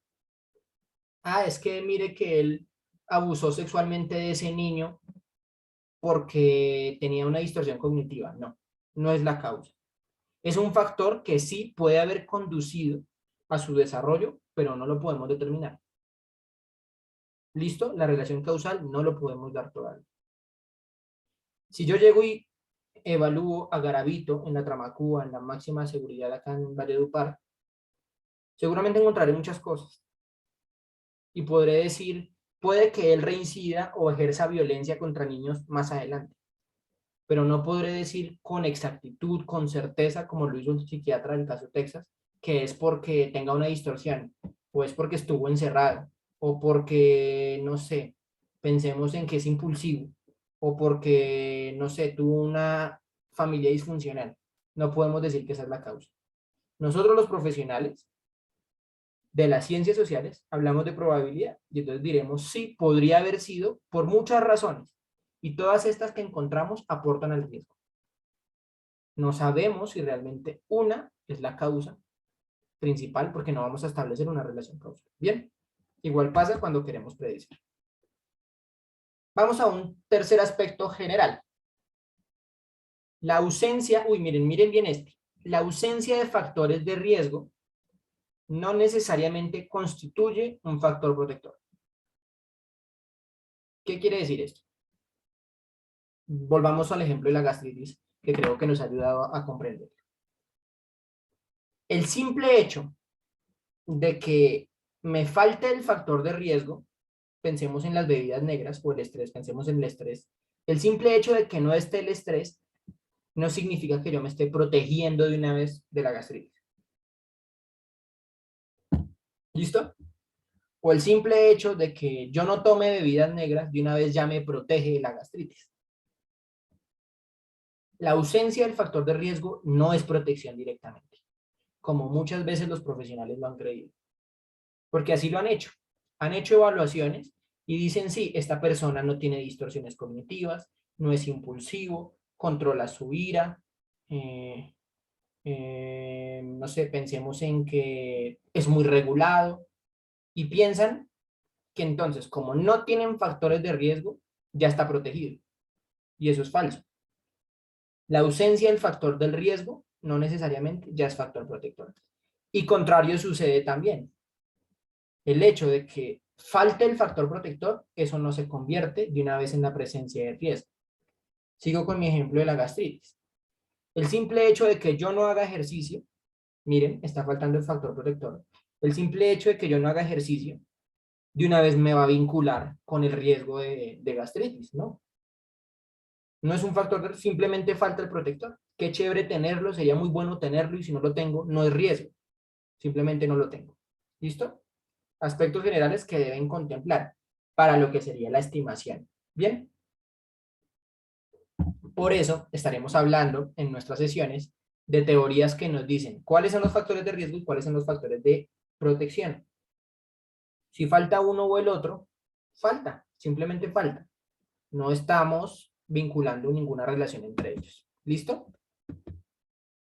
Y bueno, por ahora confírmenme cómo vamos hasta el momento, si hay alguna duda, si están claras las cosas, para que pasemos a nuestra parte final de la sesión del día de hoy. Nos comenta Silvia que todo claro. Listo, todo claro. Bien.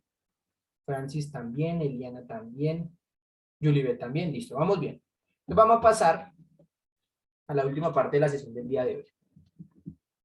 Y es algo que quisiera hacerles saber, y es que históricamente los factores de riesgo, como estamos hablando de riesgo, los factores de riesgo han tenido muchas categorías o muchas categorizaciones. Categorizaciones que nos ayudan a nosotros como profesionales a identificar las cosas y que no se nos olvide qué es lo que debemos identificar. Entonces, digamos, si vamos a hacer una evaluación del riesgo, chévere conocer, interesante conocer cada una de esas categorías y tenerlas memorizadas para saber si realmente las cubrimos. Les voy a dar los ejemplos de lo que hay. A ver que pase mi diapositiva, listo. Un ejemplo de categorías es este. Son categorías que se dan a través de preguntas. Digamos, el qué es la persona. En la evaluación del riesgo nos interesa el qué es la persona. También nos interesa qué tiene, vayan anotando, qué tiene la persona. Ya les explico de qué se trata. ¿Qué ha hecho la persona?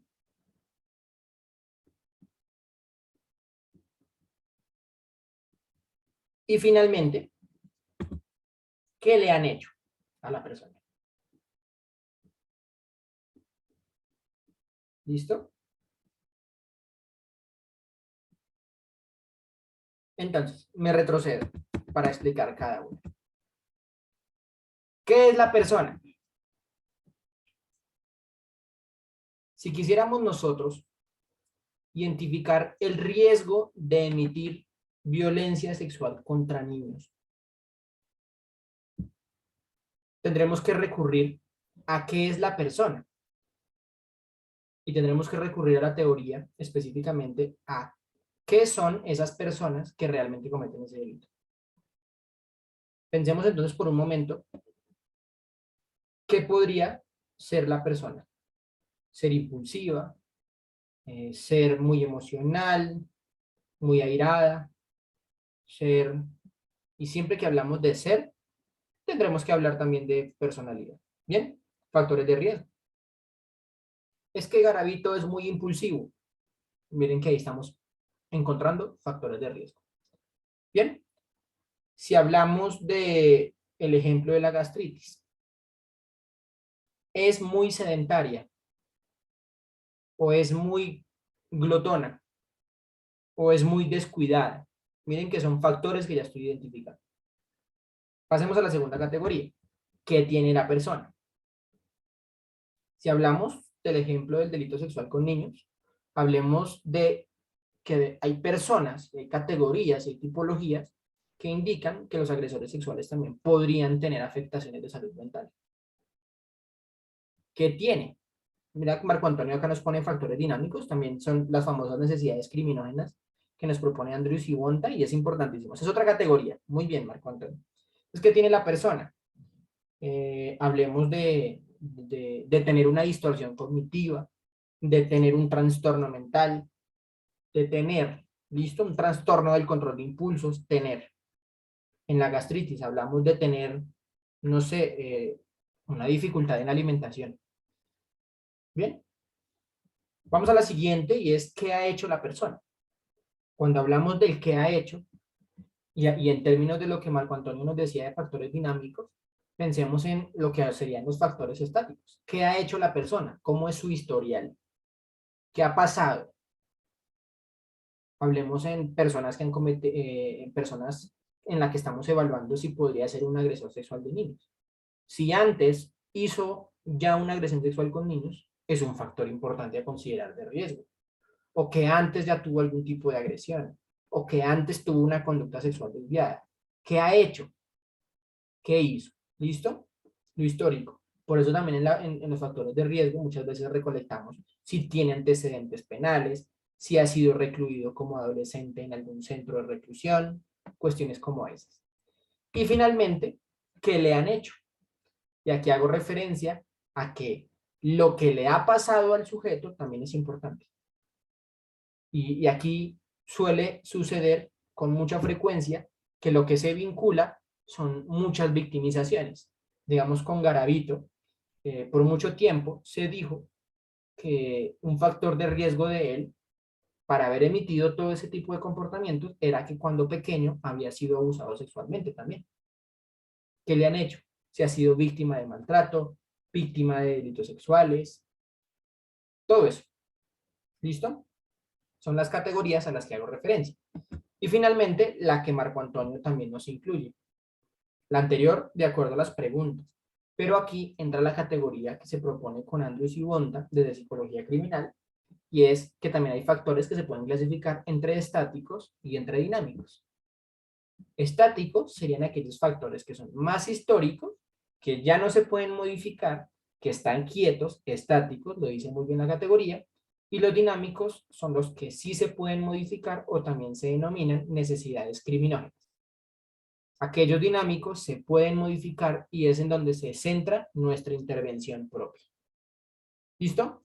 En factores estáticos, pensemos en lo que ya pasó. Hablemos de nuestro ejemplo de la gastritis. Una persona que haya consumido bebidas negras y comidas picantes por 10 años. Yo ya no puedo hacer nada. Esos 10 años no los puedo cambiar. Es estático y sigue siendo un factor de riesgo. Pero si nos metemos en lo dinámico, podemos mirar factores que sí podemos modificar. Es decir, hoy en día la persona se está estresando mucho. Miren que ese sí lo podemos modificar. Apliquemos algún tipo de metodología para que ayudemos a esta persona a controlar su estrés. Lo intervenimos y esa es una necesidad que tenemos que abordar. Es dinámica porque se puede modificar, está actualmente sucediendo. Y esto, bajo el ejemplo de la gastritis, se traslada, bajo esta analogía, se traslada a lo criminógeno, a lo criminológico y sucede exactamente igual. Encontramos factores estáticos, como la persona que ha cometido delitos antes. Ya no lo podemos modificar, eso ya sucedió, pero sigue aportando el riesgo. Y los dinámicos, es que es muy impulsivo, podemos modificarlo. Tiene una alteración cognitiva, una distorsión cognitiva que tenemos que romper, también se puede trabajar y es dinámico. Esto pasa mucho en los factores de riesgo, ¿listo? Porque los tendremos que identificar en la evaluación.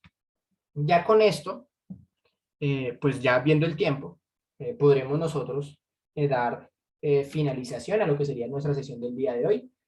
Claramente no sin antes preguntarles qué dudas tienen.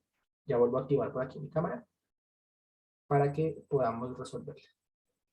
Por acá le voy a solicitar la ayuda a nuestros organizadores, por si de Hola, pronto maestro. en las redes sociales aparece alguna pregunta o algo así, que la A ver, podamos resolver. Los ok, invito permítame un a segundo, que la déjenme desarrollen. resolver. También a que levanten la manito si quieren activar su micrófono y desarrollar alguna duda. Y por qué no también solicitarles muy amablemente la retroalimentación de cómo nos fue, qué tal les pareció la primera sesión, cómo ven el curso. Y pues Nos bueno, menciona alguien aquí que sí puede repetirnos de los factores estáticos, dinámicos, listo, por favor. listo, claro que sí, es Eliana, ¿verdad? Sí. Listo, Eliana, claro. Es otra categorización que se hace de los factores de riesgo. Y desde la psicología criminal han propuesto que se pueden haber o se pueden identificar factores de riesgo estáticos y dinámicos.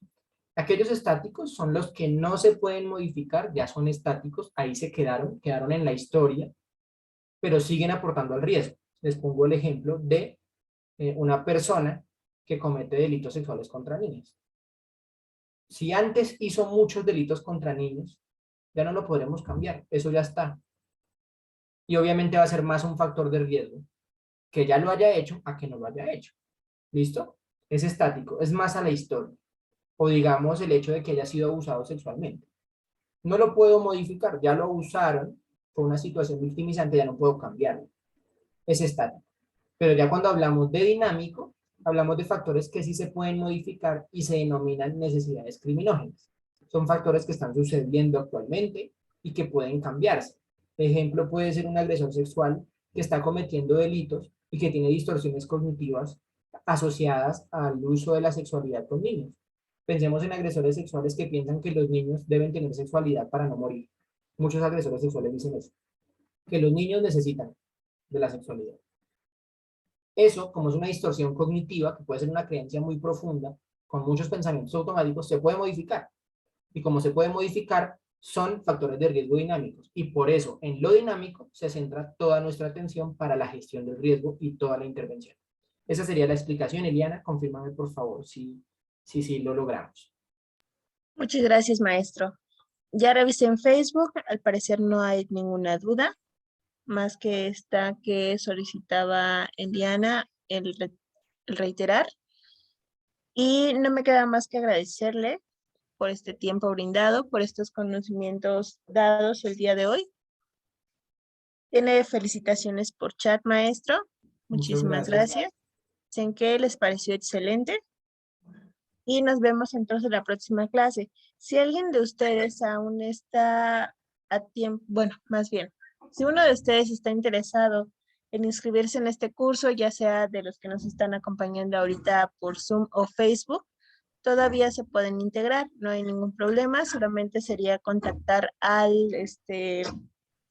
la página de consultoría o en cualquier grupo de WhatsApp que estén integrados. Listo, entonces no queda más sino agradecerles también y nos vemos dentro de 8 días para que podamos Así es, maestro. continuar desarrollando nuestras actividades. Perfecto, maestro. Muchísimas gracias. Que tengan excelente noche. Descansen.